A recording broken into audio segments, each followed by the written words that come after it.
My life had always felt like a perfectly polished diamond, untouched by the rough edges of reality. I was Michael Dawson, a successful entrepreneur, and life had been nothing short of idyllic. My career as a financial consultant was thriving, and my family, Lisa, my wife of 15 years, and our 2 children, Emma and Jack, were the very definition of happiness. We had an unspoken rhythm, a dance that had become so familiar that I almost took it for granted. The days before our 15th wedding anniversary were filled with the usual hustle and bustle. The plans were in motion for a grand celebration, a night out at our favorite restaurant, a surprise gift for Lisa, and a heartfelt toast. But then, one evening as I sat in my home office finishing up some work, the phone rang. It was an unknown number. When I answered, all I heard was a disconnected line. I shook it off as a wrong number, but the call left a lingering unease. It was the first crack in our seemingly flawless life. The following week, I overheard Lisa talking to her friend Nora during a phone call that seemed unusually hushed. The conversation was innocuous enough on the surface, but I couldn't shake the feeling that something was amiss. Lisa's laughter, which once had a certain warmth, now seemed forced and strained. "Is everything all right?" I asked her that night, trying to keep my tone casual. Lisa looked up from her book, her eyes narrowing slightly. "Everything's fine. Why do you ask?" "I don't know," I said, shrugging it off. "Just seemed like you were a bit off today." She dismissed my concerns with a wave of her hand. But I couldn't ignore the growing sense of paranoia gnawing at me. The little things started to pile up, unexplained charges on her credit card, a new perfume I didn't recognize on her neck, and a general change in her demeanor. One evening, I confronted her directly. "Lisa, I've noticed some things. Unexplained expenses, changes in how you've been acting. What's going on?" She shifted uncomfortably, her gaze drifting to the window. "Michael, I've been stressed with work. It's nothing, really." Her evasive answers only fueled my suspicion. I decided to dig deeper. An anonymous letter arrived a few days later, hinting at something I dreaded but couldn't quite grasp: Lisa's possible infidelity. I hired a private investigator, hoping to find closure. The investigator's report was a blow to the gut. Lisa was having an affair with Tom, my business partner. The revelation was a heavy weight, a betrayal that shattered the carefully constructed facade of my life. The investigator proposed a plan to catch them in the act, but the thought of orchestrating such an invasion of privacy made me sick. Yet, the idea of confronting the truth head-on was almost as unbearable. Still, I knew I needed to act. When I confronted Tom at work, his smug demeanor was infuriating. "You got some nerve, Michael," he said with a sneer. "This isn't what you think." "Oh, really?" I replied, my voice trembling with anger. "And what exactly is it that I'm supposed to think?" Tom shrugged, unrepentant. "Lisa and I have our reasons. It's not like we owe you an explanation." I had stumbled upon Tom's hidden financial dealings, a web of deceit that ran parallel to his affair. It was as if my entire world had been meticulously dismantled, piece by piece. I knew the next step was to confront Lisa and Tom together. I arranged a meeting, feeling a mixture of dread and determination. The confrontation was explosive: Lisa's tearful confession, Tom's unapologetic stance, and the breaking of business ties. My heart was in pieces, but a decision had to be made. "I need to leave," I told Lisa. "This is over. I need to start anew." Lisa's face was a portrait of regret and sorrow, but I could no longer look at her without seeing the betrayal. The decision was clear. I had to find my way out of this darkness and rebuild from the wreckage of my once perfect life. The first few weeks were a blur of unpacking boxes and adjusting to a new routine. I found a modest apartment and a job that, while not glamorous, offered stability and a sense of normalcy. Yet, despite the outward changes, I felt a gnawing emptiness. Loneliness was a constant companion, whispering doubts into my ear and reminding me of everything I had lost. One dreary afternoon, as I sat in a small cafe, nursing a coffee and staring at a blank notepad, an old friend's face appeared in the doorway. Sarah, someone I hadn't seen in years, walked in with an easy confidence that seemed to brighten the space around her. She spotted me immediately and, with a smile that could pierce through the gloom, made her way over. "Michael Dawson, as I live and breathe," Sarah exclaimed, her voice a comforting reminder of better times. "I didn't expect to see you here." I looked up, momentarily stunned. "Sarah? Wow, it's been ages. What are you doing here?" "I moved here a few months ago," she said, taking a seat across from me. "And you? From the looks of things, you could use some company." Her presence was a balm to my weary soul. Over coffee, we caught up on old times, and I found myself opening up about my recent turmoil. Sarah listened intently, her empathy palpable. "You've been through a lot, Michael," she said softly. "Have you thought about joining a support group? It might help to talk to others who face similar struggles." I nodded slowly. "I'm not sure if that's for me, but I'll think about it." Sarah's encouragement was a small but vital push. Reluctantly, I attended a local support group meeting. The room was filled with individuals who carried their own scars and stories. I was struck by their resilience, and though it was uncomfortable at first, I began to see the value in shared experiences. I formed bonds with a few members, and their stories, struggles, and victories started to offer me hope and a sense of belonging. Through the group, I met people who understood the depth of personal betrayal and the challenge of starting anew. It was during one of these meetings that I discovered a new career opportunity that felt like a beacon of hope. It was a job with a nonprofit organization focusing on financial education for underprivileged communities. It wasn't the high-flying career I'd once had, but it was meaningful, and for the first time, it felt like something I could truly be passionate about. As I began to immerse myself in this new role, I found solace in the work. The job gave me a renewed sense of purpose and helped me channel my pain into something constructive. Sarah and I grew closer, our friendship evolving into something more profound. We shared late-night conversations, and her support became a pillar in my rebuilding process. One evening, as we sat on a park bench watching the sun dip below the horizon, I broached a topic I've been contemplating. "Sarah, I've been thinking a lot about my children. I need to see Emma and Jack again. I want to rebuild that connection, even if it's just a start." Sarah nodded, her gaze compassionate. "It's a difficult step, but I think it's important. They deserve to hear your side and to know that you're still there for them." With her encouragement, I reached out to Lisa to arrange a visit. The reunion with Emma and Jack was both heart-wrenching and heartwarming. They had grown so much, and the weight of my absence was evident in their guarded yet hopeful expressions. Emma was the first to speak, her voice trembling. "Dad, why did you leave?" I took a deep breath, trying to find the right words. "I made mistakes, and I'm sorry for the hurt I caused. I needed to work on myself, but I want you to know that I'm here now. I want to make things right." Jack, who had been quiet, finally looked up. "It's hard to trust you again." "I understand," I said, feeling the sting of his words. "But I'm committed to proving myself. I want to be part of your lives, and I'm willing to work on rebuilding our relationship." The process was slow and painful, but gradual healing began. Each visit brought its own challenges, but also moments of connection and understanding. I realized that while the damage couldn't be undone, the path to healing was paved with honesty and consistent effort. The next step was to confront Lisa once more, not for the sake of rekindling our relationship, but to find closure and to establish a new form of coexistence for the sake of the children. Our meeting was filled with raw honesty. Lisa apologized for the pain she caused, and I saw the weight of regret in her eyes. "I've made mistakes," Lisa said, her voice breaking. "I'm trying to rebuild my life too. I hope you can forgive me." "I've forgiven you," I replied, though the pain lingered.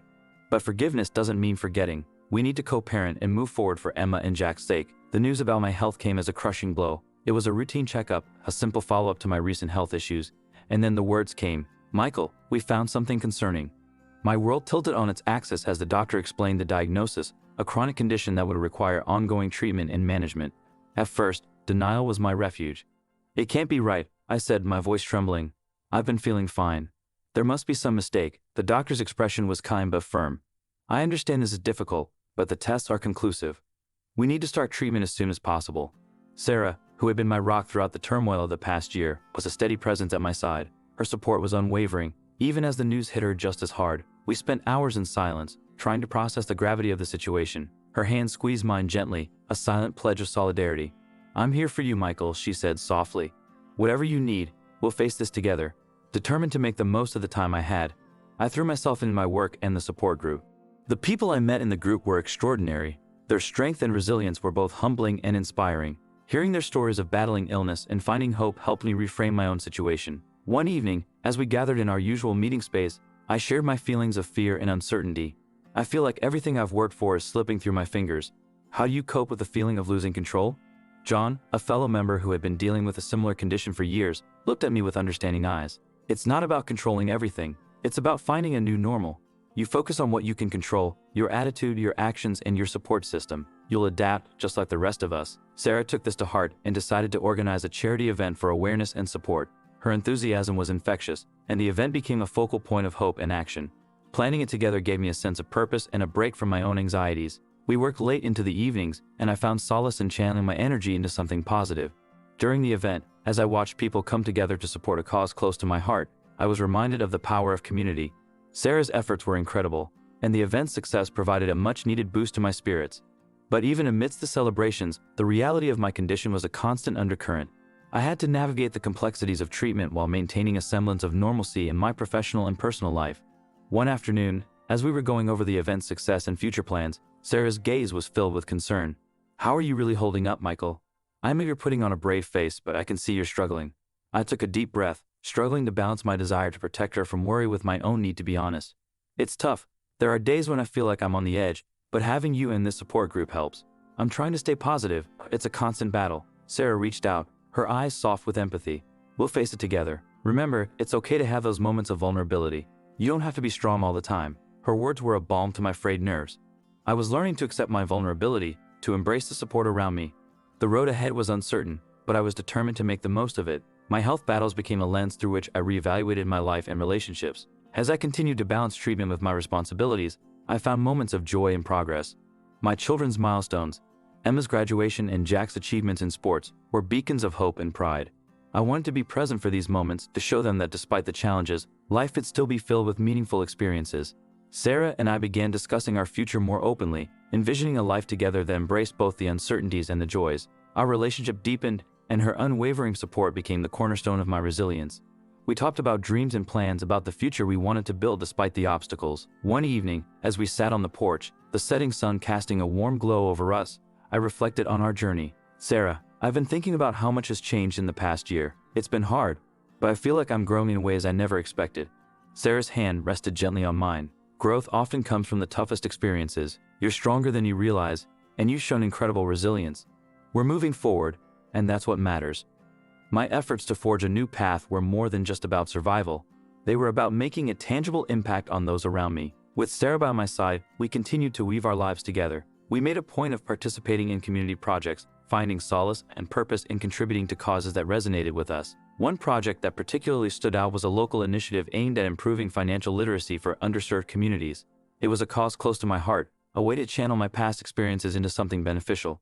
Michael, this project is amazing, Sarah said one evening as we reviewed the plans. Your expertise and personal story will make a real difference. It's a way to turn the pain into something positive, I replied, feeling a renewed sense of purpose. If I can help others avoid some of the pitfalls I faced, it's worth every effort. The project not only reconnected me with a sense of accomplishment, but also allowed me to become a mentor for others. I took pride in guiding young adults through the intricacies of personal finance, seeing them grow more confident with each session. The positive feedback and the visible impact on their lives were incredibly rewarding. Our involvement in the community did not go unnoticed. Soon, our efforts were recognized with local awards and commendations. The attention was gratifying, but also a reminder of how far I had come from the man who once felt trapped by his own failures. One day, as we were celebrating the success of our latest event, Sarah took me aside. Her eyes were serious, and there was a hint of nervousness in her voice. Michael, I've been thinking a lot about us. You've made incredible progress, and I'm so proud of you. But have you thought about how we're going to handle the future? I looked at her, a mix of gratitude and apprehension. What do you mean? She took a deep breath. I want us to plan for the future together. I know we've been focused on the present, but it's time to think about where we're headed. The conversation was both a relief and a challenge. It was a reminder of how much we had built together and how important it was to keep moving forward. Sarah's support had been the foundation upon which I rebuilt my life, and now we needed to navigate the future together. Our discussions about the future led us to deeper conversations about our values, goals, and the kind of life we wanted to create. We dreamed of expanding our family, of continuing to make a difference in our community, and of finding joy in the everyday moments that we often overlooked. One evening, as we strolled through the park, Sarah's voice broke the silence. Michael, what's been the most important lesson you've learned from all of this? I considered her question for a moment. It's been a journey of rediscovering myself. I've learned that life isn't about the highs and lows, but about how we handle the in-betweens. It's about resilience, finding meaning, and being true to ourselves. She smiled, her eyes reflecting a deep understanding. You've come so far. It's been inspiring to see you embrace life with such determination, and I'm excited about what lies ahead for us. As we continued to build our life together, I also worked on strengthening my relationship with my children. The connection with Emma and Jack was improving, albeit slowly. I made it a priority to be there for them, attending their events and engaging in their lives. Each moment of reconnection was a small victory, a reminder of the importance of family despite past conflicts. One Saturday afternoon, while we were having lunch together, Emma looked at me with a thoughtful expression. Dad, how do you stay so positive all the time? I smiled, appreciating her curiosity. It's not always easy. There are days when it's tough to stay positive. But I try to focus on the things that matter most, my family, my work, and the people who support me. Jack, who had been quiet, added, I think it's good that you're trying to help others now. It's like you're turning everything into something good. His words touched me deeply. That's the goal, I said, to turn the challenges into something that makes a difference, not just for me, but for others as well. Our efforts in the community and the improvements in my relationship with my children marked significant progress, yet I knew that the journey was ongoing. Each day presented new opportunities and challenges, but with Sarah by my side and a growing sense of purpose, I faced them with a renewed spirit. Navigating the aftermath of a life-altering event is like traversing a landscape where each step reveals new terrain. For me, That journey has been about redefining success and finding meaning beyond the usual metrics of achievement. The struggle to balance personal satisfaction with the demands of a changing life is ongoing, but it is now colored by a sense of clarity and purpose that I had never known before. The journey took a new turn when Sarah and I decided to immerse ourselves in community projects that held a special place in our hearts. We spent countless hours working on initiatives aimed at helping others. Our commitment to these causes became a crucial part of our lives, and it was through these efforts that I discovered a deeper fulfillment than I had ever anticipated. One of our projects was a fundraiser for a local charity dedicated to providing scholarships for underprivileged youth. As we coordinated the event, Sarah turned to me one evening with a thoughtful expression. "Michael, I've been thinking about how our lives have changed. What's been the most surprising part of this journey for you?" I looked at her, considering the weight of her question. Honestly, it's the way our priorities have shifted. I never thought I'd find such joy in giving back. It's not just about fixing what was broken in my life. It's about creating something positive for others. Sarah nodded, her eyes reflecting a deep understanding. It's incredible to see how far we've come. And it's not just about the projects, it's about the people we've met along the way. As we threw ourselves into our work, the community began to take notice. Awards and recognition followed, validating our efforts and motivating us to continue. The accolades were gratifying, but they also served as a reminder of how far I had come from the man I was before, someone deeply scared but now equipped with a new sense of purpose. Our increasing involvement in the community created a ripple effect. I was approached by several organizations seeking my expertise and personal story. I spoke at events and participated in panels, sharing my experiences in hopes of inspiring others. One day, while preparing for a speech, I received a message from an old colleague, Jessica, who had followed my journey with interest. "Michael, your story is remarkable," she said during a call. "I'm curious, what do you think has been the most significant impact of your transformation?" I thought for a moment, reflecting on the various facets of my journey. I'd say it's been the ability to turn adversity into a source of strength. The challenges have given me a unique perspective that I can now use to help others. Our conversations were a mix of personal revelations and professional insight, helping me to see the broader impact of my journey. Jessica's encouragement was a reminder of the importance of staying true to oneself while navigating the complexities of change. Amidst these achievements, there were still personal milestones to celebrate. The relationship with my children had continued to improve, albeit with its own set of challenges. One evening, while having dinner with Emma and Jack, Emma asked, "Dad, how do you keep finding the strength to keep going?" I looked at her, a mix of pride and introspection. It's not always easy. There are days when it feels overwhelming. But knowing that my efforts make a difference to you, to others, keeps me going. Jack, with his usual straightforwardness, added, "I think you're really brave for doing all this. I'm glad you're helping people."